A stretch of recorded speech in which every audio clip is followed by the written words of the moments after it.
Hello, Boxing World. Welcome to Boxing Blog Center. According to recent news, the WBC has ordered Dillian Whyte and Dominic Breazeale to face each other for the WBC Interim heavyweight title.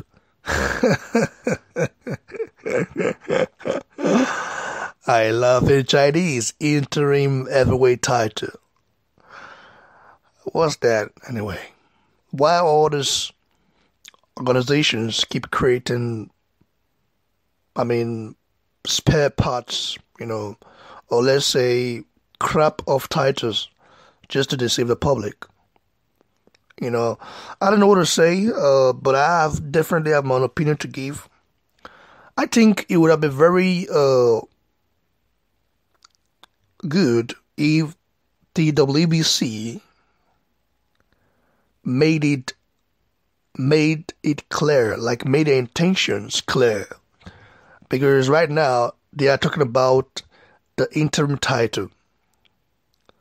They are not talking about both of those guys fighting to become the mandatory challenger for Deontay Wilder. That just shows me that the WBC have an agenda to keep protecting Deontay Wilder. I think before they even order Wilder to fight as mandatory, it might even be next year, late next year. Who knows? Those guys are not about crooks. Ever since Deontay Wilder won that title, the WBC have given him a pass for everything he's done.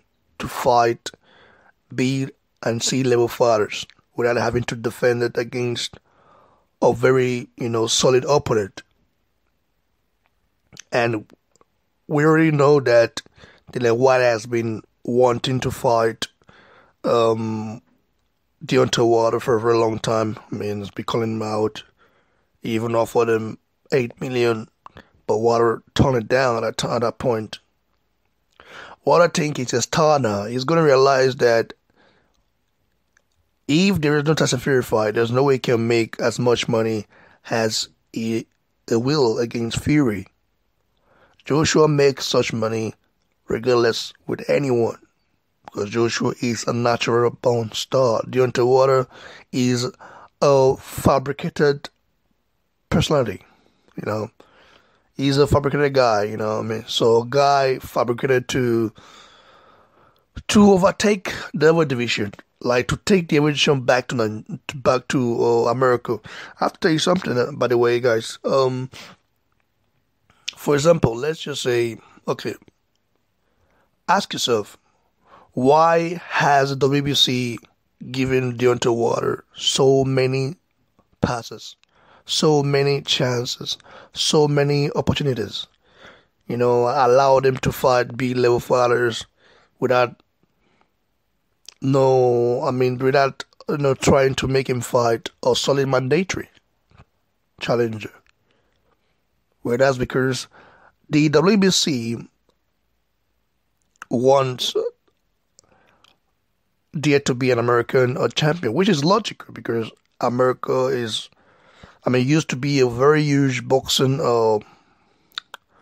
market, although it's still very huge, but compared to the olden days, it's not the same. Like, you can't compare this time around to the Mike Tyson era or Muhammad Ali era, It's just very different. So now the America are looking for the next Messiah, and Deontay Wilder is the guy they see as one, but he's not.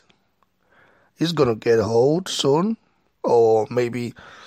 Yeah, it's not about even getting hold. Deontay Wilder, if he gets older than this, is going to have more problems because first of all, he does not have the boxing skills required to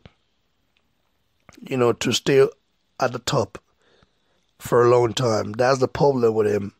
That's the reason why the WBC keep trying to protect this guy. They keep doing it.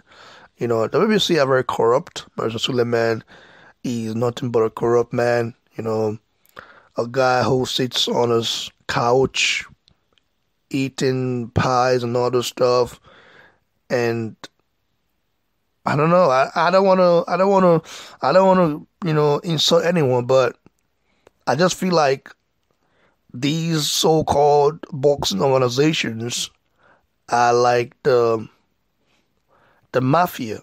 I'm just saying, especially WBC, they're like the mafia. And it's just sad and it's like this, but it's not surprising. You know, it's not surprising to me. It's just left to the boxing fans to demand the fight they want to see. If you are not being given the fight you want to see, then you boycott the fight. That's just how it is. I mean, I like boxing. I love boxing to the end, but I think people have to step up. Joshua has been stepping up ever since, even before he beat Charles Martin, because remember, he knocked out Dillian Whyte way before he faced Charles Martin, so understand what I mean? So, and Joshua is the one who a lot of people want to hate on. The guy who has done the most,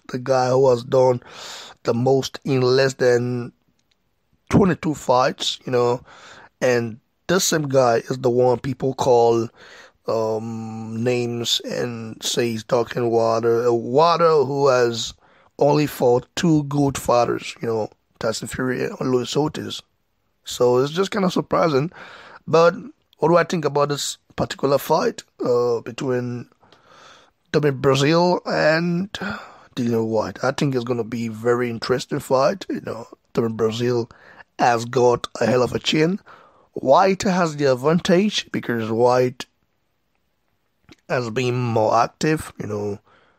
Whyte is definitely the bigger puncher, but Dominic Breazeale is a big man as well, and he can punch.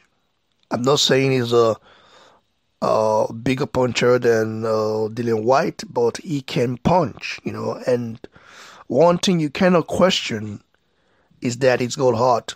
I just wish Dominic Breazeale was more active. But it is logical for the PBC fighters not to be active. You look at their rosters right now, a lot of their fighters are not active enough. So it's just the truth and it's the fact.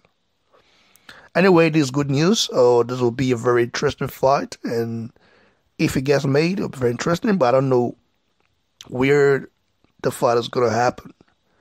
I don't think Dominic Breazeale will go to the UK to fight Whyte. He went there to fight Joshua, but I don't know about fighting Whyte in the UK. Maybe he would like to do it on the undercard of Wilder Fury 2. Who knows? But nevertheless, I just want to see this bout, fight and sort this mandatory position out so that we can know who is the mandatory challenger for Wilder WBC belt.